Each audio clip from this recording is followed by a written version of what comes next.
ambao mimi naupata ni kwamba umbea unaupata na nimeuconfirm kwenye page ya Diamond Platinum.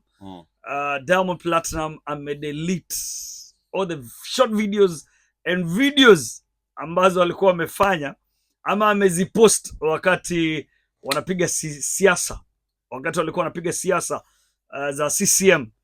Diamond Platinum amefuta hizo video na hizo picha. Mwingine pia nimerealize, nimeingia kwenye Instagram yake nikapata amezifuta. Mwijaku pia amezifuta. Lakini kaka, that is called brand protection. Kaka, si uchaguzi umeisha? Uchaguzi umeisha? Uchaguzi umeisha Tanzania. Ala, haujui uchaguzi umeisha? Sijajua. Sasa hivi wametangaza mama anaongoza, Samia anaongoza dhidi ya Suluhu kule Tanzania sasa hivi. Wanakusalimia na nani? So those are the news that we got. So from the big team ya TSA, Diamond Platinum ashafuta kila kitu. Lakini kaka, swali. Hii Diamond kufuta kile kitu kwenye mtandao wake wa Instagram.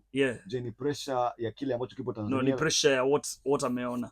Kwa sababu sasa hivi nilikuwa katika mtandao kuna watu wanasema kwamba nimeangalia pale Wasafi bwana kumejaa maafisa wa polisi. Ni pressure ya mitandao. Na pressure what is happening right now. But amefuta na pia Mwijaku niona amefuta.